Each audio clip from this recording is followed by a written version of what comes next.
El payaso asesino de Raventown, escrito por Álvaro Ramos para relatos de horror. Aquí en Estados Unidos es muy común que existan pueblos perdidos a mitad de la nada, donde las personas cada vez son menos y menos. Generalmente esto pasa por cuestiones de trabajo o desastres naturales. En la zona en la que vive mi familia es muy propensa a tornados, lo que hizo que muchas de la industria se reubicaran en otros lugares más lejanos. Nosotros nos fuimos de ahí por esa situación. Soy la tercera generación de inmigrantes mexicanos, y a pesar de que yo ahora vivo bien en un estado lejano Oklahoma, no dejo de pensar en algo que nos pasó cuando yo tenía tan solamente 14 años. Les contaba lo de estos pueblos perdidos en la nada, porque justamente a unas 20 millas de la ciudad en la que yo crecí, había un pueblo al que la gente local le llamaba Raventown. Se decía que ya no tenía habitantes como tal y que había perdido el título de pueblo por falta de servicios. Pero la realidad era que si pasabas por este lugar, siempre podías ver gente dentro y fuera de las casas.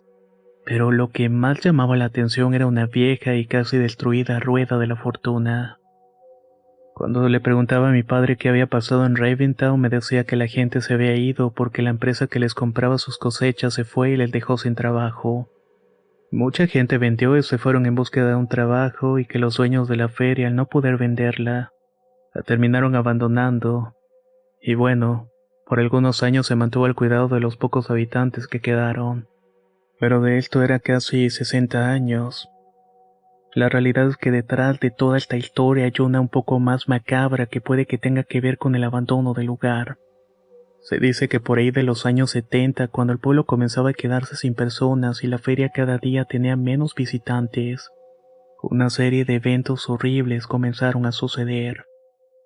La lejanía, la soledad y la oscuridad que envolvía a Raventown era un lugar perfecto para un asesino sin rostro que comenzó a azotar la zona, y que siempre terminaba relacionándose de alguna manera con este pueblo. En un lapso de 2 años se había dejado un total de 7 muertos y únicamente un sobreviviente, quien fue la única persona que pudo verle el rostro, y para sorpresa de todos lo describió como un payaso. La ciudad no había visto una feria o visitantes en décadas. La llegada de un circo de los horrores, un espectáculo muy popular en este país, pero que no necesariamente son del todo entretenidos, fue recibido con una mezcla de entusiasmo y desconfianza en toda la zona. En esos tiempos se creía que esos circos de horrores solo buscaban estafar a la gente por medio de aprovecharse del morbo y de exhibir a personas con malformaciones físicas. Y siendo esa zona del país un lugar bastante religioso, veían a este tipo de circos como una agresión y perversión para los más jóvenes. Aún con todo eso, los dueños del circo encontraron a la vieja feria de Raventown como lugar perfecto para instalarse. Lo hicieron con carpas coloridas y luces parpadeantes con el fin de atraer a curiosos de todas las edades. Debo decir que como aficionado al terror, aquel circo había encontrado en esa vieja feria y ese pueblo casi abandonado la mística perfecta para despertar un poco de miedo, aun cuando todavía no entrabas a ver el espectáculo. Cuando la gente del circo comenzó a hacer publicidad en las ciudades cercanas, la gente comenzó a emocionarse realmente. Hacía mucho que no tenían una distracción como esa en la zona, y a pesar de que no era tan bien visto para mucha gente de los alrededores, era una especie de distracción, una motivación para salir de sus casas a hacer algo que no fuera el popular rodeo. Obviamente mi hermana y yo queríamos ir, pero no nos dejaban ir solos, así que le rogamos a papá que nos llevara el sábado después de comer. La apertura sería el miércoles y todos los boletos estaban vendidos. Iba a ser una noche espectacular. De alguna manera había logrado echar a andar la rueda de la fortuna, y aunque no se iba a permitir que la gente subiera por un tema de seguridad, la iban a encender para que estuviera girando mientras el circo estuviera en operación. El jueves por la mañana los rumores del caos comenzaron a circular. Algo horrible había ocurrido en la apertura. Uno de los asistentes, un joven de unos 19 años que iba con su novia, había desaparecido. Todo mientras iba al baño a mitad de la última función.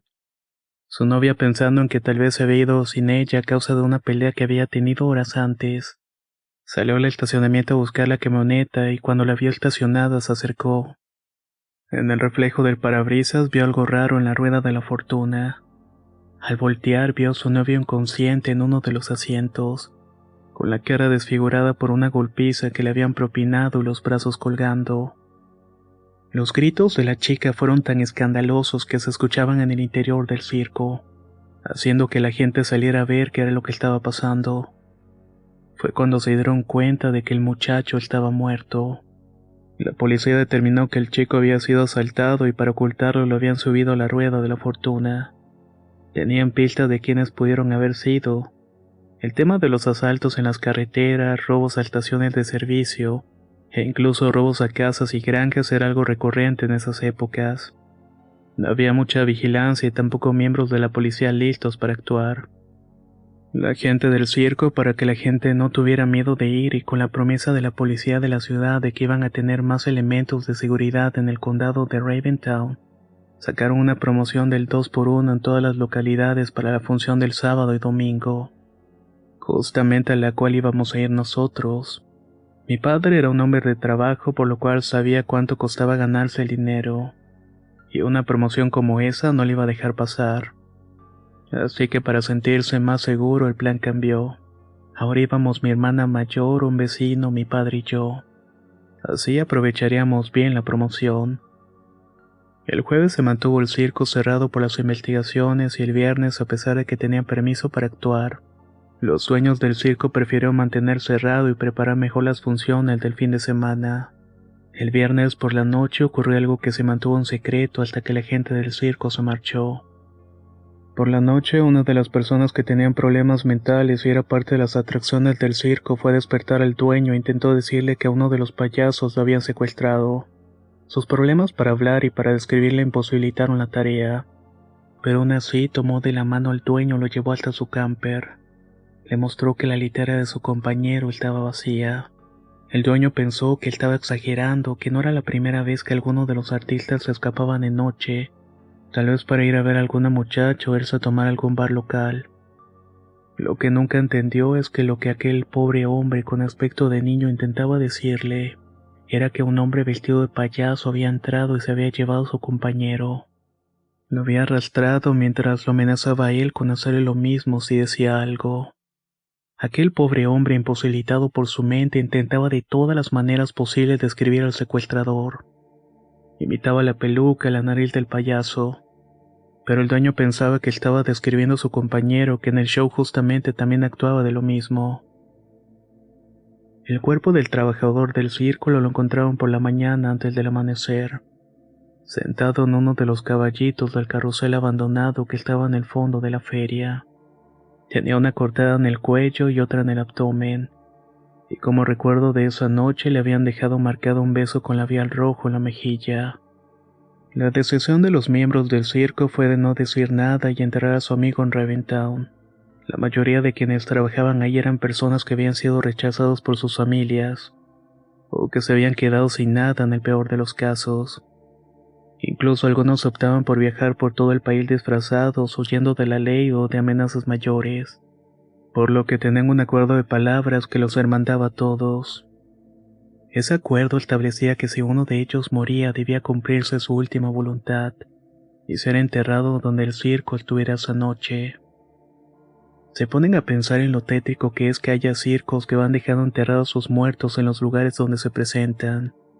En lo triste que debe ser quedarte ahí mientras, como dice el dicho, el show debe continuar. Pues eso fue lo que ocurrió esa noche. Enterraron a su amigo y callaron el secreto mediante una de las tradiciones. Y claro, continuaron preparando el show para ese día. Por la tarde estábamos ahí emocionados por ver el show. Las filas eran largas y a la gente le había importado más la promoción que la terrible muerte de aquel joven. Eso le daba un toque más tenebroso a todo el asunto. Mi hermana, que era muy aficionada a los animales y que por eso se hizo veterinaria, quería ver a la famosa oveja de 2 cabezas que tanto presumía el circo. Pero teníamos mala suerte. Ese día estaba clausurado por un tema con un perro de la zona. Aún así ella decidió que teníamos que acercarnos a las carpas de los animales. Aprovechamos la oscuridad del lugar y que la mayoría de las personas estaban formadas para entrar. Como pudimos fuimos acercándonos sin hacer ruido hasta que llegamos a la reja cubierta por una carpa de color amarillo. La levantamos y nos metimos. Sabíamos que no íbamos a poder acercarnos a ver a los animales, pero al menos queríamos verlos desde la reja. De pronto un payaso saltó la reja del otro lado y nos vio. Este payaso era diferente. No estaba vestido como los demás. No usaba una máscara tétrica ni ropas viejas y oscuras. Era un payaso como todos los conocemos, con esa peluca de colores, un traje de lunares rojos y el maquillaje convencional. Tenía una enorme sonrisa pintada y guantes blancos. Al vernos solo se llevó el dedo índice a la boca indicándonos que no dijéramos nada. En ese momento lo entendimos como que él no iba a decir que estábamos ahí. Sin embargo, a mi hermana le dio mucho miedo y me dijo que mejor regresáramos a la fila. Aquel payaso únicamente desapareció detrás de la carpa del circo. Decidimos no decir nada a papá, pues no queríamos que nos regañara, así que esperamos hasta poder entrar. Adentro todo era como lo imaginábamos. Poca luz, la decoración parecía de Halloween. Los trabajadores del circo estaban todos disfrazados, siempre de algo espeluznante, y las personas con alguna deformidad no usaban máscara. Se acercaban a nosotros como sabiendo que su aspecto iba a provocar algún tipo de reacción.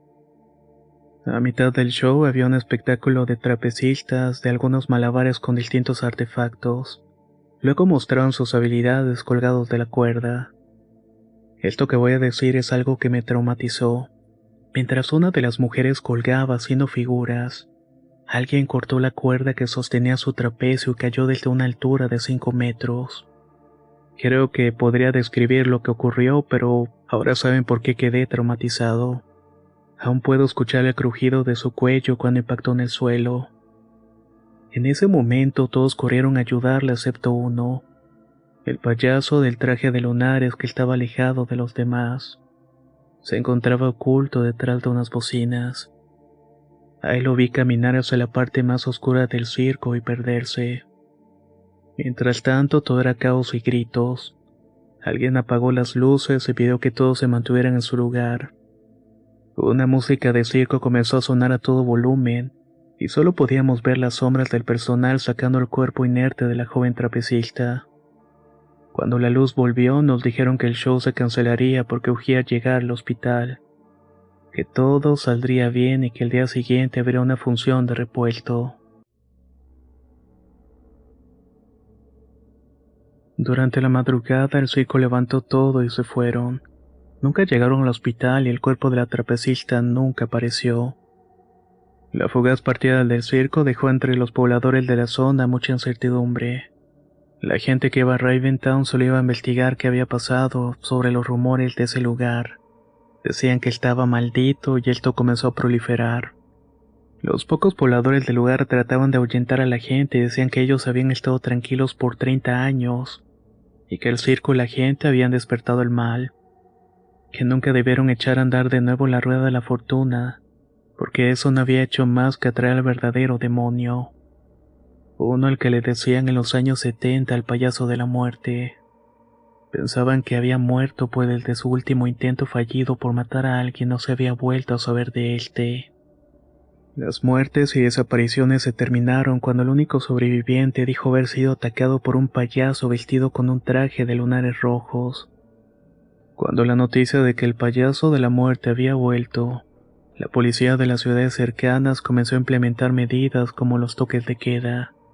Después de las 10 de la noche no estaba permitido que la gente saliera a las calles, al menos de que fuera muy necesario. No era un toque de queda tal cual como pueden ver en alguna película.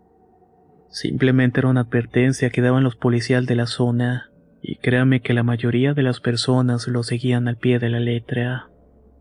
Con la policía investigando al circo y a las personas de Raventown se descubrió rápidamente el lugar donde habían enterrado al payaso del circo que había sido asesinado.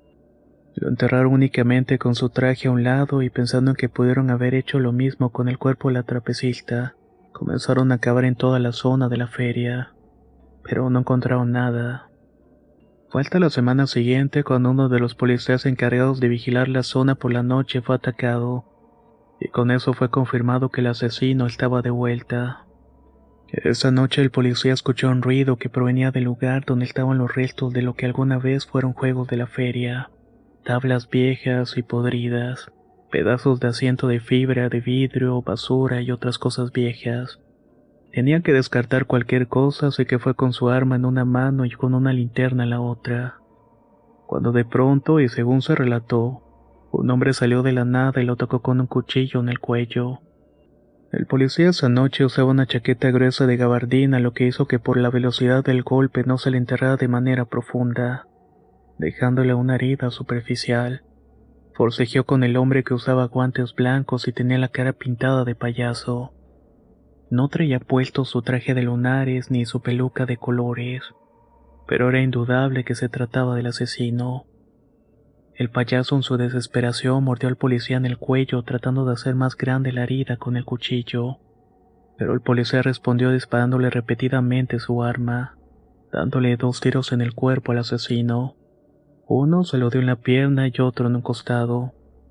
Aún con fuerzas, el asesino huyó entre los pastizales. El policía no pudo hacer nada para capturarlo. Con esa confirmación al agente de Raventown no le quedó más que contar la historia del lugar. La razón principal por la cual la gente se había ido de ahí era a causa del payaso de la muerte. Un joven en ese tiempo con problemas mentales que lleno de rabia un día comenzó a atacar personas. Su familia había fundado ese pueblo y era muy respetado y hasta cierto punto temidos. Por lo que cuando las cosas comenzaron a subir de nivel y llegó al punto de comenzar a matar, amenazaban a la gente con matarlos y todos iban con la policía. La gente prefería irse de sus casas antes que tener que enfrentar a una familia de rancheros agresivos. Poco a poco el pueblo se fue quedando sin gente y cuando el joven llamado Bryce intentó matar a un afroamericano, su familia tomó la decisión de irse de ahí antes de que tuvieran a la policía sobre ellos. Al final solamente quedaron 2 familias en ese pueblo que hasta esa fecha siguen viviendo ahí. De Bryce no supieron nada, pero tampoco denunciaron ya que decían que ellos no habían sido víctimas de ese joven. Tuvieron que pasar casi 30 años para que aquello que vivía en la mente de Bryce despertara y regresara a su pueblo a ser lo único que las voces en la cabeza le decían que sabía hacer: matar. Con esa información fue fácil para la policía arrastrar a la familia de Bryce y llegar a ellos, quienes terminaron viviendo en un pueblo a unas 80 millas de ahí. La familia que quedaba eran sobrinos y un primo de Bryce, quienes dijeron que no sabían nada de él desde hacía 5 años. Pues una noche Bryce se quedó sin su medicamento y huyó con rumbo desconocido. Se supo que el hombre, ahora con unos 50 años, había estado viviendo como indigente en ciudades de Oklahoma, y que en esas ciudades habría cometido al menos 12 crímenes a otros indigentes, hasta que de repente la noticia del circo de los horrores en Raventown lo hizo volver. Las heridas de bala que recibió de parte del policía terminaron dejándolo muy malherido. Se mantuvo vivo y caminando por caminos lejanos en las carreteras durante 2 días. Hasta que una mañana un ranchero lo encontró tirado a mitad de su rancho. Bryce, o el payaso asesino como lo conocían en los años 70, por fin había muerto. La noticia de su muerte llegó rápidamente a Raventown, donde la familia que aún quedaba viviendo ahí se sintieron más aliviadas, pues sabían que con él moría una parte de la negra historia del sitio. Al final el gobierno decidió comprar las tierras que pertenecían a lo que alguna vez fue Raventown. Esas familias se fueron de ahí con el dinero suficiente para poder empezar su vida en otro lugar. De la feria nunca más se volvió a saber. Hay gente que dice que el fierro y el acero de lo que alguna vez fueron atracciones metálicas fue fundido, pues los rancheros querían arrancar de raíz todo recuerdo de lo que alguna vez albergó aquel sitio. Esto lo recuerdo porque acabo de leer una noticia sobre un asesino serial que fue atrapado, y que su justificación era que el diablo lo obligaba a hacerlo. Sus abogados buscaban que se le juzgara como un impedido mental, pero sus acciones, o al menos lo que dice la policía, parecían estar muy bien planeadas o ejecutadas. No correspondían a las de un impedido mental. Tal vez esta no es la historia que esperaban, pero es una historia de las que abundan en este país, La salud mental no es un juego, y tampoco puede ser usada como justificación para personas llenas de odio y oscuridad en su alma. ¿Qué tal, comunidad de relatos de horror? Espero que hayan llegado al final de esta interesante historia, que como dice la persona que nos la compartió, no es una historia paranormal o sobrenatural como la que escuchamos comúnmente en este canal. Es una de esas historias o leyendas urbanas que van quedando marcadas de tanto en tanto en algunos lugares. Lugares que pueden ser tu ciudad, tu colonia o algún sitio emblemático de estas. Si tienes alguna vivencia parecida que te gustaría compartir con nosotros, no dudes al hacerlo al correo contacto@relatosdehorror.com. Soy Antonio y nos escuchamos muy pronto.